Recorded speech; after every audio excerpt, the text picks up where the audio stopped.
Hinotlo, gikan sa basahon, sa mga nabuhat sa mga apostoles. Dagha mga milagro o mga butang katingalahan na gibuhat sa mga apostoles diha sa mga tao. Nagtigom ang tanang mga magtutuo dito sa portiko na sa Solomon.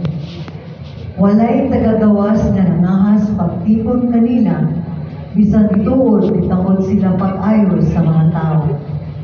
Apan samot kadaghan ang mga tao nga nanuo sa Ginoo ug nahilugang sa ilang pundo. Tungod sa gibuhat sa mga apostoles, ang mga masakiton gidalangan to sa kadalanan o gipahigda sa mga lantay o sa mga balik, base na lamang malandungan sila sa nino ni Pedro, inig-agi niya.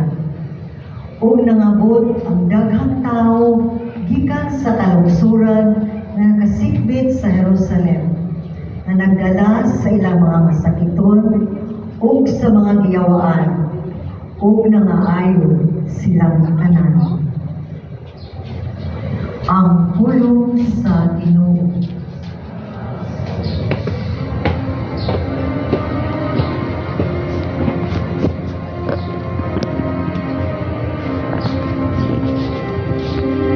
Pasalamati ang Ginoo kay siya maayo. Ang iyang ugma walay katapusan.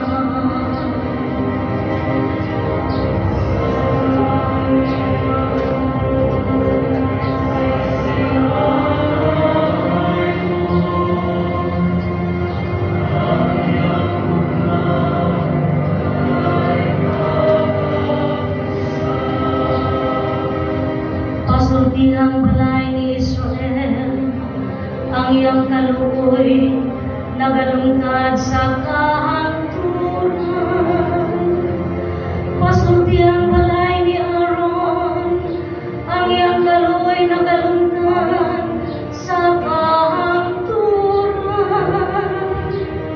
Pasultihan sila na madlukod sa Ginoo. Ang iyang kaluoy nagalungkad sa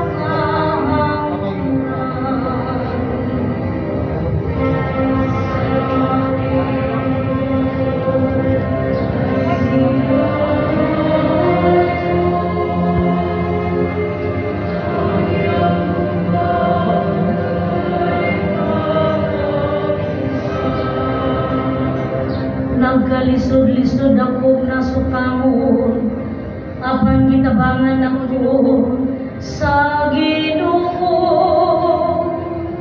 Ang akong kusog, ang akong kaisog, mao ang Ginoo.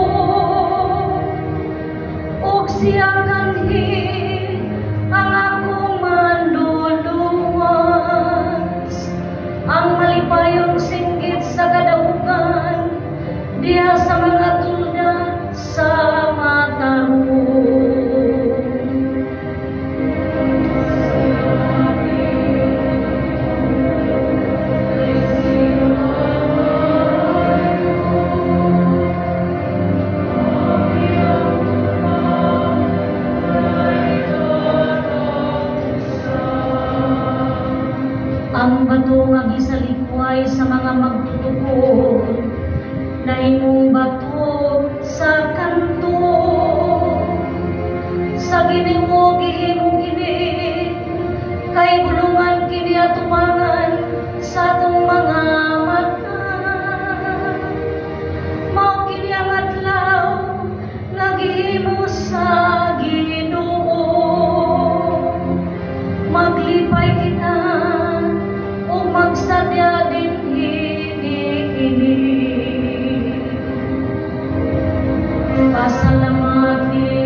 Tanan sa basahon sa ang gipadayag. Ako si Juan nga inyong igsuon, ug sa akong pagkahiusa kang Jesus, miambit ako uban kaninyo sa iyang mga pag-antos, ug sa iyang gingharian, ug sa iyang pagpailong. Gidala ako ngadto sa pulo sa Patmos, tungod kay gisangyaw kuman ang pulong sa Dios ug ang kamatuoran nga gipadayag ni Jesus. Sa adlaw sa Ginoo, gigamhan ako sa espiritu, ug sa akong luyo nadungog ko ang kusog na tingog nga milanog sama sa usa ka trompeta. Miingon kini, isulat ang imong nakita o ipadala ang sinulat mo ngadto sa 7 kasimbahan: sa Efeso, sa Smyrna, sa Pergamo, sa Thyatira, sa Sardis, sa Philadelphia o sa Laodicea. Milingi ako pagsusi kung kinsay nakigsulti kanako, o nakita ko ang 7 ka kandelero nga bulawan. Sa tiliwala niini nagtindog ang dawtaw nga nagsulog og bisti nga 10 sa iyang tiil, o gibaksan ang iyang dughan o bakos nga bulawan. Sa pagkakita ko kaniya, natumba ako sa iyang tiilan, daw patay. Unya gitapion niya kanako ang tuon niyang kamot, ug miingon siya, ayaw kahadlok, ako ang sinugdan ug ang katapusan. Ako ang buhi, namatay ako, apan tan-awa, buhi ako ug dili na gayon mamatay. Ilalong sa akong gahom ang kamatayon ug ang Hades. Isulat ang mga butang na imong nakita, ang nahitabo karon o ang mahitabo unya. Ang pulong sa Ginoo.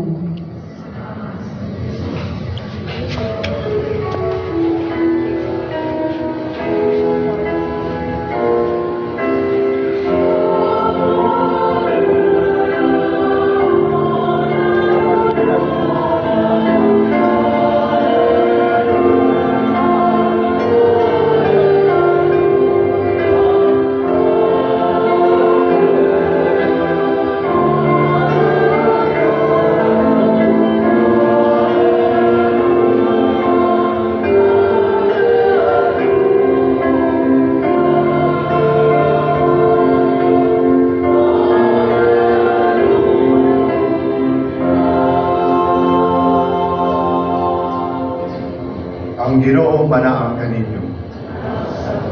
Ginutlogikan sa Ebanghelyo sumala ni San Juan.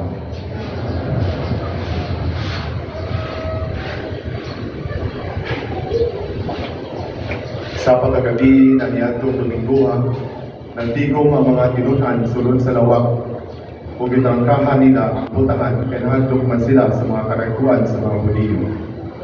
Unya mitunga si Jesus sa taliwala nila ug miingon, mainyo unta ang kalinaw. Human siya makasulti niini, iyang ipakita kanila ang iyang mga kamot ug ang iyang kilid. Nalipay pa tayo ang mga tinunan sa ilang pagkakita sa Ginoo.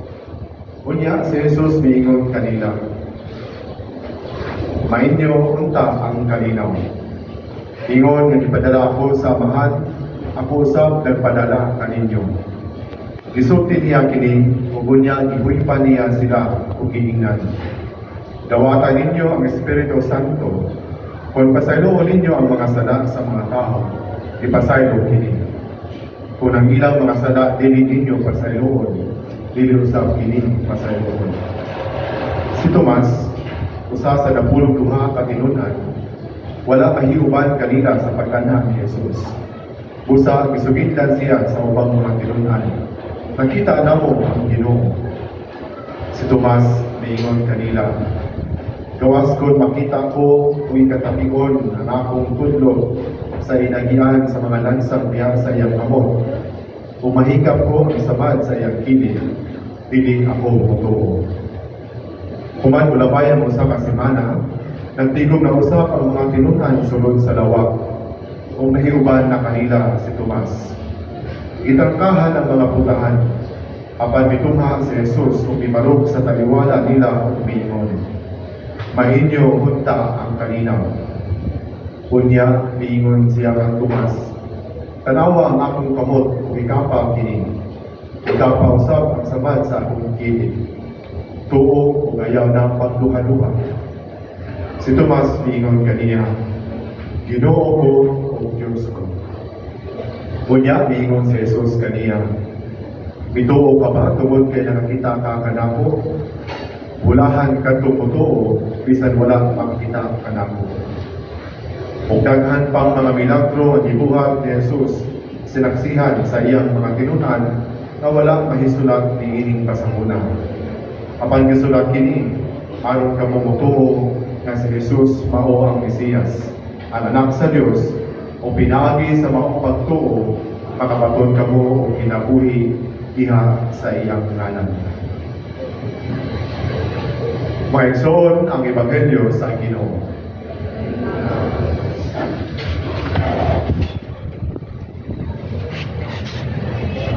Mga kaigsunan ko ni Kristo karong Domingoha, atong isaulo ang Divine Mercy Sunday. Kini nga pistahan, base kini or pinasikan kini sa pahibalo sa Ginoo kang Santa Faustina na nagdapit kanato sa pagdawat sa kamatuoran na ang kaluoy sa Dios mao ang dalampanan o kasilungan sa tanang kalag, labi na sa mga makasasala. Mao na ang revelation sa Ginoo ngadto kang Faustina. O kini maigsoon, karong adlaw kita angay kayong magpasalamat sa kaluoy sa Dios sa pagsaulog sa Easter gift sa nabanhaw ng Ginoo.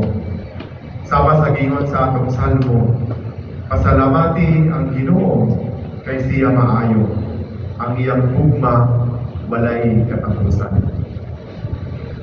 Ang pagkabanhaw ni Jesucristo mao ang labing dako katimaan sa walay puwas nga gugma ug kaluoy sa Dios. Nagapahayag kini nga ang gugma sa Dios dili gayon mapakyas ug ang iyang kaluoy walay katapusan. The divine mercy is the Easter gift para kanatong tanan. Libre nga gihatag sa Ginoo aron kita magapuyo dili sa kahadlok kundi sa kalinaw o paglaom. Sa atong ebanghelyo karon makita nato kung diyon sa nabanhaw ng Kristo ang pagpalayag sa kaluoy sa Dios. Ang mga tinunan dito sa sulod sa usang kalawag nga sirado, puno, nagtigong ang puno sa kahadlok o kalisan. Apan nakasinati sila sa presensya sa nabanhaw ng Kristo. O ang nabanhaw ng Kristo, bitindog silang kaniwala o miingon, mainyo kunta ang kalinaw. Ihatag niya ang iyang kalinaw. Dili lang kausa, kundi katulo. Tulo ka beses nga iyang itanyag ang kalinaw ang gikan sa maluluyon niyang kasing-kasing. Kini nga kalinaw maigsoon mo ay nag-abli sa matinunan sa ilang mga sirado nga putahan, sa putahan sa kahadlok, nag-ayo sa sabat sa ilang pagkaduha-duha o pagduha-duha o naghatag kanila sa kalipay sa pagkabanhaw. Maigsoon, ang kaluoy sa Dios naghatag og kalinaw. Ang kaluoy sa Dios nagahatag og paglaom. Ang kalinaw naghatag sa nabanhaw nga Ginoo, dili kini nagpasabot nga walay kasabot, walay kagubot. Kundi ang laom nga kasiguruhan nga kita gihigugma, kita gipasaylo, o kita wala gayon biyahe sa among Ginoong Dios. Mao pa na ang tinuod nga kalinaw nga gihatag kanato sa nabanhaw Kristo. Mao nga ato sayran maigsuon na ang Ginoo nagatindog karon sa ato katubangan ug nasulti gihapon sa maong mga pulong. Mainyo punta ang kalinaw. Nagsulod siya sa mga sirado nga putahan sa ato mga kahadlok, sa mga sabat o mga pagduha-duha. Naghatag siya sa mga gasa diha sa iyang balaan nga kaluoy. Ang iyang kaluoy mao ang paghatag kanato og kagawasan. Kagawasan gikan sa kahadlok, sa mga katalagman, kahadlok sa mga kasamo, sa kasakit, sa walay kasiguruhan sa kinabuhi, kawadon sa paglaom, sa pagkabilangkod sa sala, o bisan diha kahadlok sa kamatayon. Ang Ginoo naghatag kung kalinaw. Mainyo punta ang kalinaw. Atong hinugdugan karon mga igsoon, kung sa man ang sirado mga putahan sa atong kinabuhi, na angay yung kinahanglan abihan sa kaluoy ni Kristo. Nagtimuha pa kita sa kalinaw o paglaom na gikan sa nabanhaw nga Ginoo.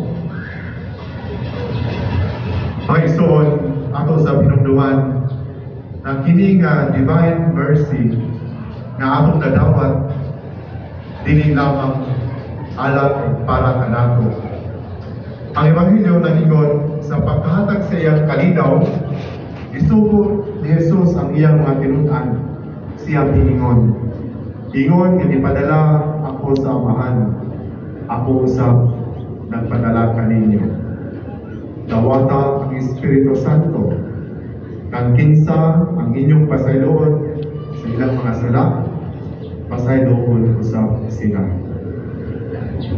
Kita nga nakalawat sa balaang kaluoy, itawag aron ipadala nga mahimong mga tinugyanan sa kaluoy o kapasayloan sa uban.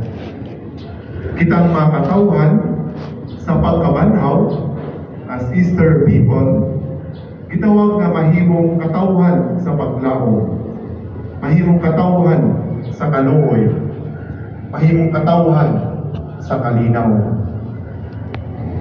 Maigsoon, ang pagkinabuhi isip mga katawhan sa pagkabanhaw, nagpasabot na kita gitawag sa pagdalaw kalinaw, paglaom, pagpasaylo sama sa atong nadawat na kapasayloan, pagpakita o kaluoy sama sa atong nadawat na kaluoy, o sa pagpadala o paglaom din kita nakabaton diha sa pagkabanhaw ni Kristo.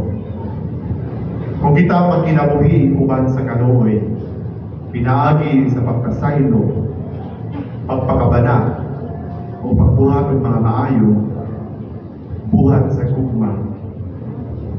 Nagapamatuod kita, pinaagi sa atong kinabuhi, na tinuod, gayon ang Ginoo buhi diha kanato.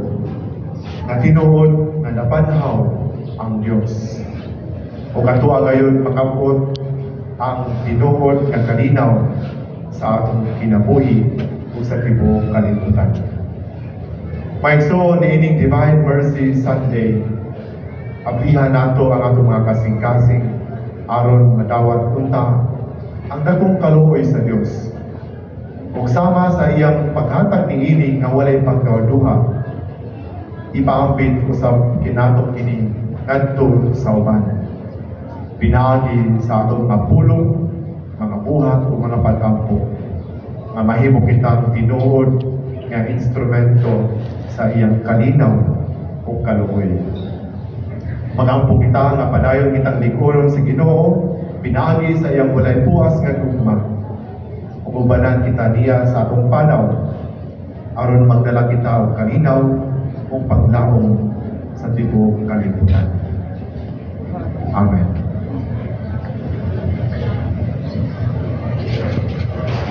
Manindog tanan, atong isamyaw ang atong pagtuo. Nagatuwa ako sa Diyos. Magagawa ko sa tanan. Magugulat sa langit o sa iyo ka.